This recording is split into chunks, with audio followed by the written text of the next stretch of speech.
Your Steve Jones Show podcast is loading now. The Steve Jones Show podcast is sponsored by Sunbury Motors, North 4th Street in Sunbury, and Sunbury Motors Kia, routes 11 and 15 in Hummel's Wharf. Mark Wogenrich now joins us, who was not with me at the basketball game last night. Sir, welcome. I'm glad you got back safely. Appreciate it, Steve. Thanks so much. Happy New Year. Happy New Year, too, my friend. It was great to see you out there. Yeah, it was. As with your usual great coverage, by the way. Manny Diaz had an opportunity. I think there were a couple of defining moments this season, quietly. One was the speech that P.J. Mustipher made to the team after the Ohio State game. That really resonated with the players. The other was the great conversation you had with Manny Diaz, where he talked about the heart-to-heart he had with his players after the Michigan game. What resonated with you about that conversation you had with Manny?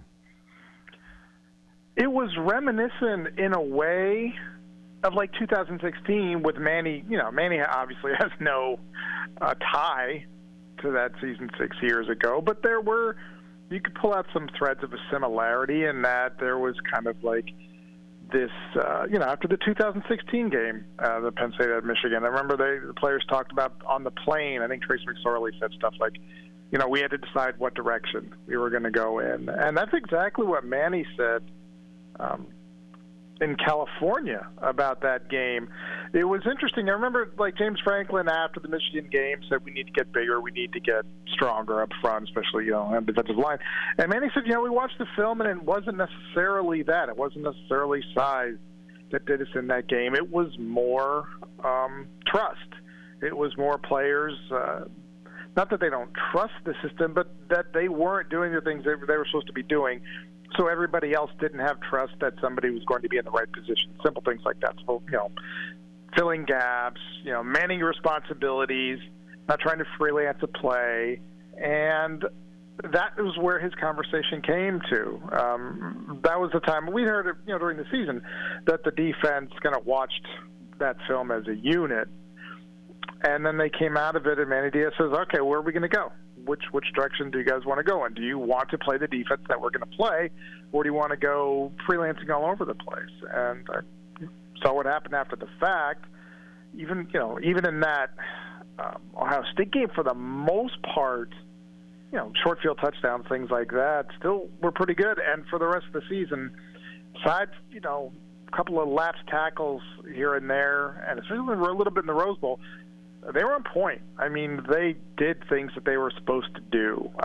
Pretty much everybody seemed to be doing what they were supposed to do. And I think the one guy you could really see internalizing that coming along in that sense was Abdul Carter, in that he was putting together, he was combining what he's physically gifted to do with the knowledge of what to do, how to use it, how to translate that into their defense. And that really manifested after that.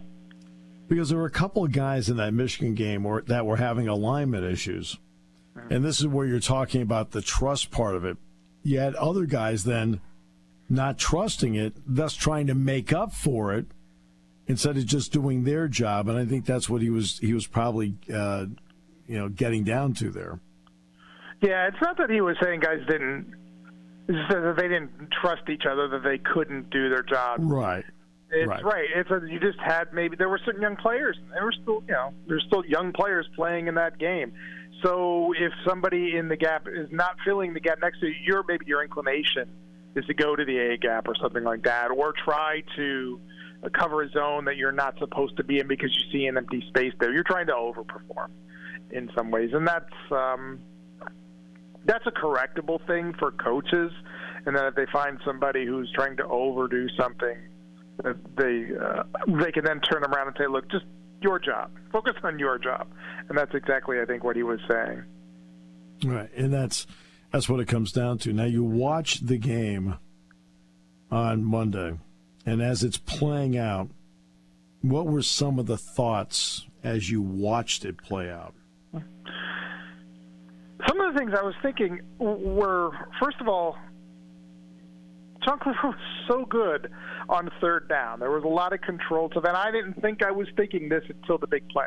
But there was he was really controlled on third down, threw some really good passes on third down. I think he was 5 for 5 at one point on third down, converting first down. So they were really good there.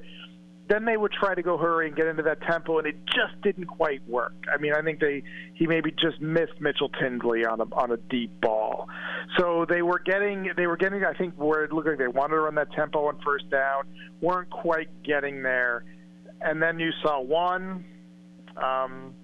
the Nicholas Singleton play, obviously the big run. But I think what the most fascinating thing to me was the touchdown pass to Keandre Lambert-Smith, because that was a third down. And it was a third medium. And after the game, Mike Yurcich was really fascinating in talking about this. He said that was not a third medium play. Obviously, from the 12-yard line, you're not going to run a double move. That's not going to be in your call sheet. 3rd and 4, double move, big play. But they put it there because of the defense that Utah was playing, and because of what they had done to kind of draw Utah up into that, defense that's trying to stop the quick passes. He threw a couple of really nice quick on a slant to Mitchell Tinsley on third down to convert, and he saw that, and it was a really fascinating quote that I thought from Mike Yurcich says, "Okay, we're going to call it and say, all right, we're going to hope for the best." And thus was born the longest touchdown pass in Roseville history by Mike Yurcich, hoping for the best. I thought that was fascinating to me. It's interesting because there was a lot made, and justifiably, of Utah's win over USC, not just once but twice, and the second one being the Pac-12 championship game. Yet I'm watching the tape of that just to get a real feel on personnel. And what I saw is that Clark Phillips is a fabulous corner, and there was nobody else out there I thought could play for Penn State. Mm-hmm. I mean, so I'm watching the tape. Because look at all the wide open gaps USC had in the game, and that was the Lambert-Smith play. Same thing. They made the same mistakes there they made in the Pac-12 championship game in Las Vegas. Oh yeah, no doubt. The other thing that I kind of turned to, I think Utah made a big deal, and I think people made a big deal about Utah offensively, really not allowing sacks. I don't remember. Yeah. I mean, I think they were something. I think they led the Pac-12. They were allowing fewer than, it was like less than a sack a game. I don't remember, exactly some of the numbers. And Penn State had 6. Now, some of that came after Cam Rising got hurt, and naturally Manny Diaz is going to attack the backup quarterback. So that was, that certainly was part of it. But even without that, even before that, I mean, Cam Rising was before he got injured. Hopefully, that's not as long-term an injury as Kyle Whittingham kind of made it out to be after the fact. But they got after him, and they might not have gotten to him because he's just a tough quarterback to sack. But he turned him, they put him under duress to the point where, I think, 8 of 20, 8 of 21, something like that. I mean, he was 8 of 21 for 95 yards. Yeah, 8 of 21, 95 yards, and one of them was where Wilson slipped and fell down, and the ball was short. Right, exactly. It was underthrown. Yeah, that was half his yardage. It was the 47-yard. Yes. Play, and that was one of those plays that Manny went all in. I think he had an 8-man front, just sent everybody that left a single, and I think you saw Marquise lose his footing a little bit, and Belly kind of made a nice adjustment to that ball. But that was kind of the extent of their offense. Again, outside of, they ran the ball really well, and I think Penn State kind of had some, ball game tackling issues. But for the most part, crowd them. I thought pretty well. Obviously, one of the differences in this season for Penn State that they had not had since Journey Brown happened to be the 2 freshman running backs and the breakaway ability each one has, especially Nicholas Singleton. When you saw that run that he made where they really faked out the secondary just by the quick look to the sideline, what was your thought watching that play? Saquon, Kajana? Yeah, how does your mind not go to that? In that stadium, the very similar things. Nicholas, I mean, Singleton's run was just that burst that Mike Yurcich and James Franklin always point to.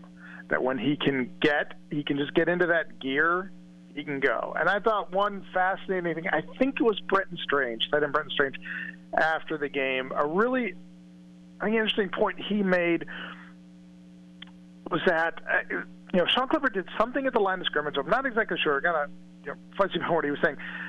But Sean did, he made some sort of adjustment at the line of scrimmage that moved somebody on Utah's defense just enough. Holbert. It was Holbert the safety. It was coming up like a cover zero look, and Sean was able to get them into the right, and that was just enough for Brenton to get leverage, and just those little things. That was a big time Nicholas Singleton play, no question about it. But that's the kind of stuff I think under the radar you're going to really miss about Sean initially.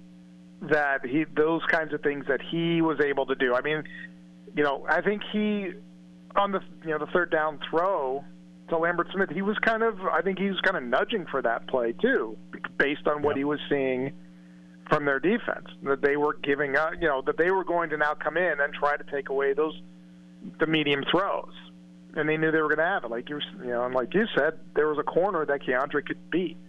So all of that stuff, those are the things that Penn State's young quarterbacks are going to have to learn how to do. And for all the flack Sean has taken over his career, I think there's probably dozens of moments like that we just really don't know about. Really, they're just little illustrations of moments that he has made a difference in a play, and that might not have gone 87 yards. It might have only gone 8 yards. But that 8 yards covered a first down or got him into field goal range or got him out of trouble, whatever it might have been. I think those kinds of things that Sean has done that take time for quarterbacks to learn. This was the first real opportunity for the media to talk with the freshmen. What were your thoughts on them as communicators, as people, because it was the first exposure you really had to talk with them? I had high expectations for them because they're all polished football players and they come from good programs. And in the age of NIL, they are going to have had dealings with stuff like this. They've done appearances. They've met fans. They've negotiated contracts, things like that. So I knew they were going to be really good. Drew Aller was phenomenal. One guy I really liked was Bo Pribula. Yes. He had a real sense of competitiveness about it, but he also had this. He had this. I don't know how to phrase it. This almost like mentorship under Sean Clifford. One thing I've heard great leaders say across all walks of life is one of the best pieces of advice they've gotten is to have a mentor. And Bo, I think, really kind of took that because he spoke really glowingly about Sean Clifford and things that he's taught him, things, how to approach a practice, how to approach a post-practice, what you're going to look for in film, when you're doing a specific drill, when you're doing whatever it is, a 3-step drop drill, a 5-step drop drill, make sure that you are actually performing that drill. Don't cut a corner when you're doing stuff like that. And he was really eloquent about talking about Sean in that sense, and I found that to be a really good insight into where he's coming from, because he wants to compete for that starting job too.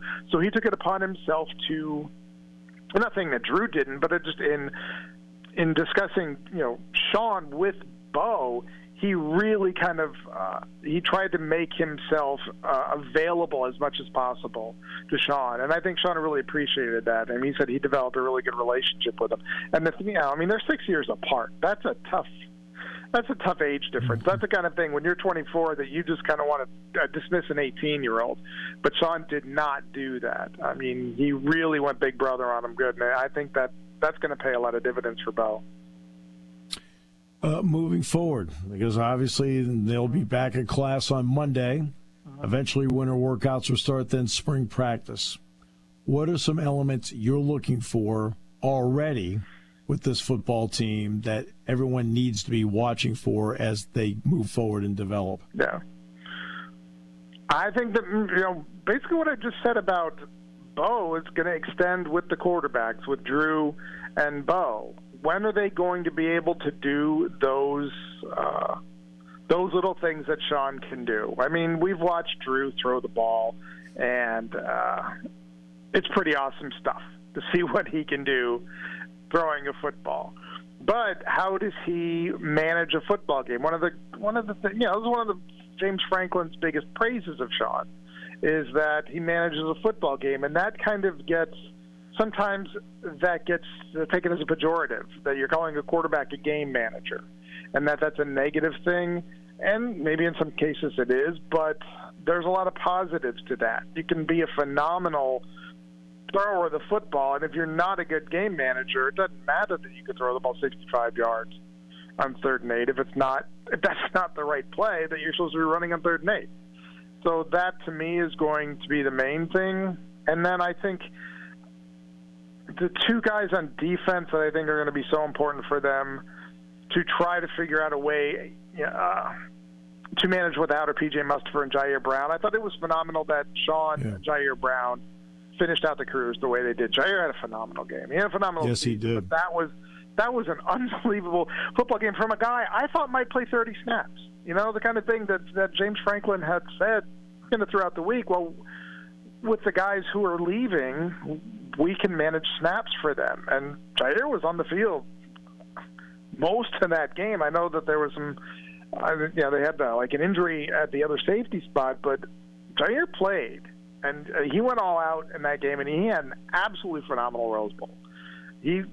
That was the cap to a college career that, who knows, 3-4 years ago, who knows where it would have been, and to see where he has come. Those are the kind of players, to me, that I look at and go, that's a harder thing to replace than you think, even with the 6th-ranked recruiting class in the country and the 14th-ranked recruiting class in the country. Those kinds of guys are difficult to find. They're difficult to replace. Not that they're impossible, but it always takes time to get young players to where they know as much about football and as much about the game as Sean Clifford and Jair Brown. Well said. As always, Mark, thanks so much. Great work as always. I always look forward to talking to you. Appreciate it. Yeah, absolutely. Hopefully see you Sunday. I'll see you Sunday down at the Palestra. Never been there. Looking forward to it. Oh, Mark, you're going to love it. It is, first of all, it's going to be loud. It's going to be sold out. It's just, you feel like you're going to go from the Rose Bowl, one iconic venue, to another one. That's going to be pretty cool. I hadn't thought about that, but that's pretty cool. Yeah, definitely. Yeah. Mark, thanks, my friend. Yep, appreciate it, Steve. Thank you.